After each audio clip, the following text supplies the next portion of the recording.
Bismillahirrahmanirrahim. Assalamualaikum warahmatullahi wabarakatuh. Sebelumnya yang terhormat kepada Bapak Muhammad Imran SMAK selaku dosen pengampu mata kuliah pengantar akuntansi, mohon izin mempresentasikan makalah dari kelompok 7 hingga kelompok 13.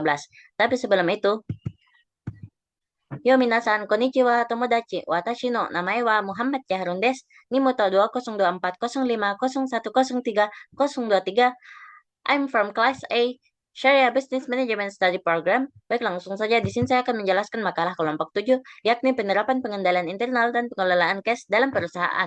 Pada poin pertama yakni pengendalian internal. Pengendalian internal adalah proses untuk memastikan ketepatan, efisiensi, keamanan, dan pencapaian tujuan. Selanjutnya pada poin kedua yakni pengendalian kas atas penerimaan dan pengeluaran. Pengendalian kas adalah proses mengelola uang tunai agar cukup tersedia dan aman dari penyalahgunaan. Selanjutnya pada poin ketiga yakni rekening bank. Rekening bank adalah nomor unik untuk transaksi keuangan seperti menabung, transfer, dan pembayaran. Selanjutnya pada poin keempat yakni rekonsiliasi bank. Rekonsiliasi bank adalah proses mencocokkan catatan keuangan perusahaan dengan laporan bank. Pada poin kelima yakni petty cash. Petty cash adalah dana kecil untuk pengeluaran harian, dikelola dengan impress system. Selanjutnya makalah kelompok 8, yakni penggolongan piutang usaha, klasifikasi dan jenis piutang dalam bisnis. Pada poin pertama yakni penggolongan piutang usaha secara umum. Piutang usaha adalah klaim perusahaan terhadap pelanggan akibat penjualan kredit dibagi menjadi dua, yakni piutang dagang dan piutang non-dagang. Selanjutnya masuk pada poin kedua, yakni karakteristik dan akuntansi untuk piutang tak tertagih. Yakni piutang tak tertagih adalah piutang yang tidak dapat ditagih setelah jatuh tempo. Selanjutnya pada poin ketiga, yakni metode akuntansi penghapusan langsung. Metode penghapusan langsung menghapus piutang yang tidak tertagih langsung dari buku besar. Selanjutnya pada poin keempat, yakni metode akuntansi penyisihan. Metode penyisihan mencadangkan kerugian piutang tak tertagih berdasarkan estimasi. Selanjutnya makalah kelompok 9, yakni karakteristik aset tetap, akuntansi untuk penyusutan dan pelepasan aset tetap. Biaya aset tetap adalah pengeluaran untuk memperoleh dan menyiapkan aset. Penggolongan terdiri dari perolehan, penyusutan, dan masa manfaat. Sedangkan menghitung biaya aset tetap harga beli plus biaya terkait, perolehan dikurangi dengan nilai sisa atau masa manfaat, pemeliharaan, estimasi berdasarkan nilai aset. Selanjutnya masuk pada poin kedua, yakni menghitung penyusutan menggunakan metode garis lurus, metode unit produksi, dan metode saldo menurun. Pada metode garis lurus, yakni harga perolehan dikurangi dengan nilai residu atau umur ekonomis. Sedangkan pada unit produksi, yakni jumlah produksi dikali dengan harga perolehan dikurangi dengan nilai residu atau kapasitas produksi. Sedangkan pada metode saldo menurun, yakni tarif penyusutan sama dengan 2 kali 100% atau umur ekonomis. Pada poin ketiga yakni membuat ayat jurnal untuk pelepasan aset tetap. Kesimpulannya yakni aktivitas tetap digunakan lebih dari setahun dan disusutkan seiring waktu. Selanjutnya, makalah kelompok 10, yakni memahami aset dan keuangan tak berwujud. Pada poin pertama yakni definisi aset tak berwujud. Aset tak berwujud adalah aset non-moneter tanpa wujud fisik yang memberikan manfaat ekonomi. Selanjutnya, jenis-jenis aset tak berwujud.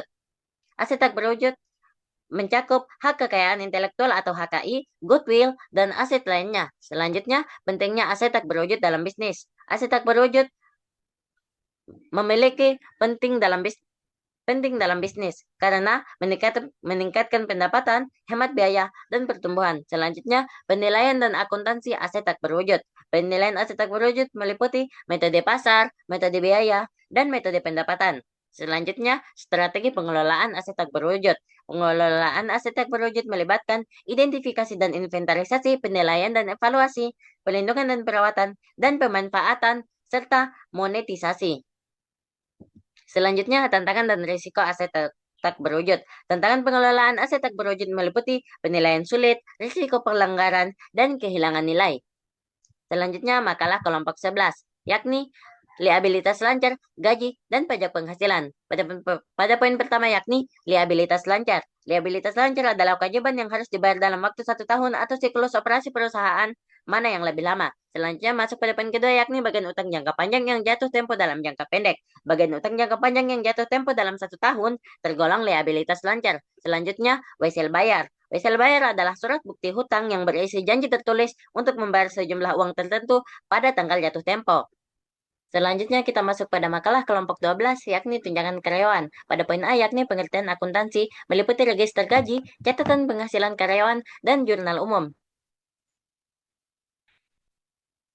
pada register gaji, yakni mencatat informasi gaji, pada catatan penghasilan, yakni merinci penghasilan, pada jurnal umum, yakni mencatat transaksi gaji di jurnal dengan debit, beban, dan kredit cash atau kewajiban. Pada poin B, yakni tata cara membuat tunjangan karyawan meliputi tunjangan cuti berbayar dan uang pensiun. Pada cuti berbayar, yakni debit dan kredit, yakni beban cuti berbayar dan kewajiban cuti berbayar. Pada uang pensiun, yakni uang pensiun saja, dan kedua entry ini mencatat beban dan kewajiban yang timbul dari tunjangan yang diberikan kepada karyawan. Selanjutnya masuk pada poin C, yakni perlakuan akuntansi, meliputi liabilitas destimasi dan liabilitas konjungsi. Liabilitas destimasi diakui jika ada kewajiban dan diperkirakan arus keluar sumber daya. Sedangkan liabilitas kontingensi diakui jika probable dan dapat diukur diungkapkan jika reasonable possible, tidak diungkapkan jika remote. Selanjutnya, kita masuk pada makalah kelompok 13, yakni akuntansi perusahaan, perseorangan, persekutuan, dan likuidasi. Pada poin A, yakni karakteristik dasar perusahaan. Perusahaan seseorang terbagi menjadi 3, yakni perusahaan perseorangan atau dimiliki satu orang, tanggung jawab tak terbatas. Kedua, persekutuan, yakni dimiliki beberapa orang, tanggung jawab tak terbatas. Selanjutnya ada CV, yakni sekutu aktif atau mengelola pasif atau modal. Selanjutnya ada firma, yakni semua anggota bertanggung jawab dan mengelola. Masuk pada poin B, yakni akuntansi perusahaan persekutuan. Terdiri dari pendirian persekutuan dan pembagian laba. Selanjutnya, keikutsertaan dan pengunduran diri rekan dalam persekutuan. Terbagi menjadi pendirian perusahaan, pembagian laba, keikutsertaan rekan baru, dan pengunduran diri rekan. Selanjutnya, akuntansi likuidasi perusahaan. Akuntansi likuidasi perusahaan terbagi menjadi proses likuidasi dan contoh-contohnya, serta laporan ekuitas perusahaan.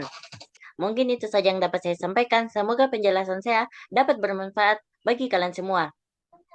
Goseicho itadaki arigatou gozaimashita.